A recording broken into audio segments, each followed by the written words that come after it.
Hey, what's going on, everyone? EJ John coming at you here with an update video of the 2017 rebuild. Yes, I know you guys thought it was done, but it is not done. We're pretty much back to the beginning, actually. If you guys have me on Snapchat, you can kind of see what was going on the other day, yesterday. But I'm just going to explain everything to you in this video, and we're just going to be straight up and get right to the point. But as you can see, the amp rack is out, missing 2 amps. That one is actually fine. Got a blown 55 over there. Yeah, we'll get back to that later. Anyways, this is where we're at. Back to square one. Pretty much had to start all over. It was really my fault, but, you know, shit happens. This wasn't really a shit happens moment. This was a more of a I'm lucky shit didn't happen moment. So I guess we're gonna start off with the bad news. We had bad voltage issues. I know I kind of clarified that. We were dropping down to 10s, and yeah, there was a couple things that really contributed to it. A lot of the companies were saying aluminum bus bars is a big problem to get rid of those because they have like a big percentage loss of conductivity when heat starts getting created and you get to the end of it. Especially that big of a length that I had. So that was a major issue, which we took those out here. And we ordered some copper, got some nice fresh copper coming, and we're gonna pretty much remake everything in copper. So we'll have this back Monday. Everyone's saying that alone should bring me up to 12s at full tilt. I'm not exactly sure how much I trust that, but I guess the only thing you can do is give it a shot. Now, second, what was really, I think, contributing to my voltage loss and an amp blowing was when I put all of these wires in, they were kind of tightening at an angle because of the fitment. Well, one of them I tightened with my hand, and then I put it on the wrench, and then I tightened it, snugged it a little bit so I can move it around still. And after I moved it around, I placed everything where it needed to go. I forgot to snug it back down all the way. So it eventually backed off a little more, and 2 of these power wires you could even see, 2 of these power wires for the very back 5500 were pretty much just welding. You could see this ring terminal here, and I don't remember where the other one is, but I think it might be this one. I don't know. But anyways, they were pretty much just welding the whole time it was playing. So you can see the bus bar right here. This is the bottom side where it was welding at. And the top side here, everything was stuck together when you disconnected it. So we had to get a screwdriver and pry everything off of that. There's 2 wires going here. So they were touching at like the bare minimum angle. So that was a huge issue. And I'm pretty sure that's exactly what contributed to one of my 55s going. That wasn't the 55 that blew though. This is the amp that was welding, and this is the 5500 that blew. Yeah, but we think that definitely contributed.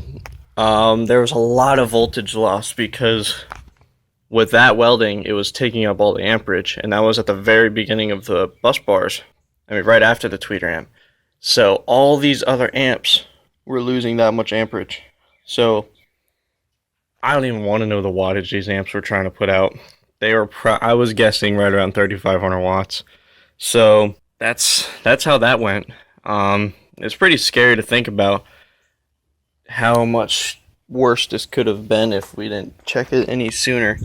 Thankfully, an amp blew to kind of throw a red flag out there. So to sum up that little bit, we had 5,500 arc welding.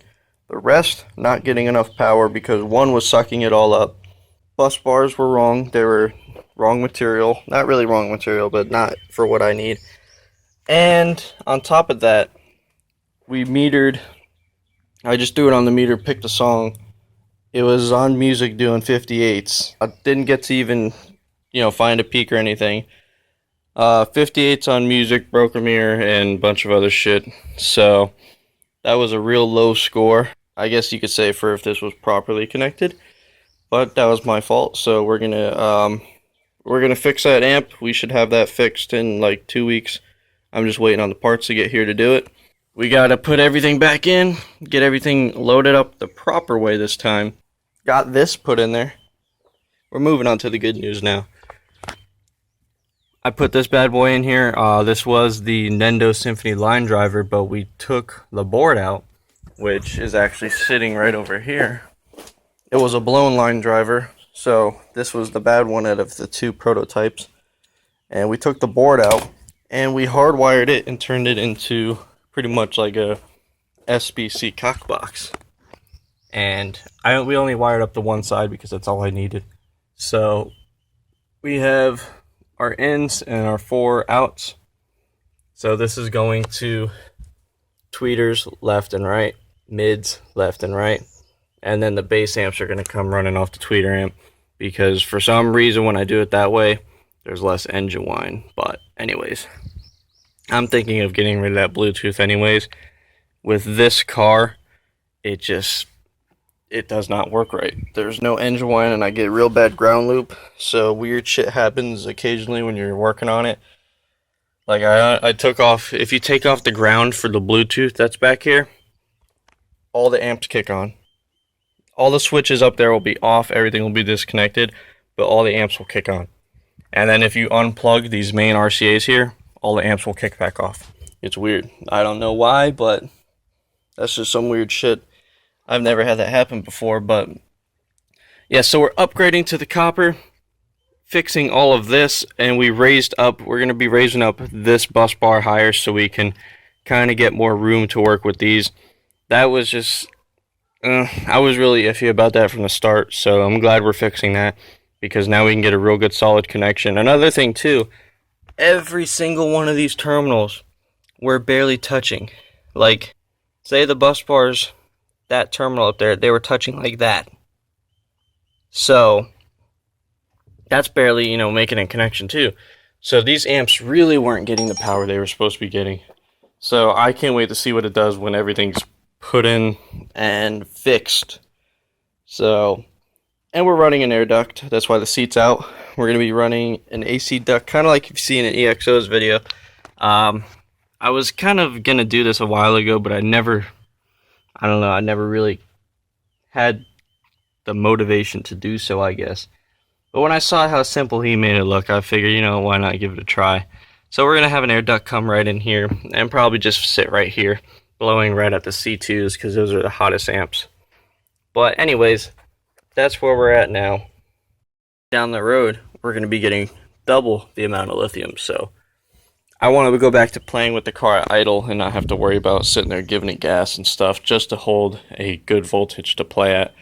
I'd rather just let it go and be able to walk away for a couple minutes and let people get in. Anyways, so that's where that is. That's where we're standing at now. We should have this thing put back together and try it out again, hopefully next week. So, well, on just two 5500s, because that one's not going to be fixed for like 2-3 weeks. So yep, so just wanted to give you guys a quick little update and show you guys what happened and why it has been playing now. But for more further side updates, add me on Snapchat, EGA John. I post on there about every single time I'm working on this thing, so you can see what I'm up to and what's going on. But oh, and we got all new RCAs too, so instead of using those little cheap dollar store RCAs from 20 years ago, now I got all brand new RCAs, so should be a lot better sound quality too, hopefully. But yeah, that's it. So hope you guys enjoy the video. Be sure to stay tuned for the next update as soon as we get all this back together. But yeah, that's all I got for you guys for today. I'm very happy that I still have a car right now, because that's scary. But hope you guys enjoy the video. This is EJ John signing out. Be sure to give this a like, subscribe, and share. And add me on everything else. So I'll catch you guys next time, boy. Young Savage, why you trapping so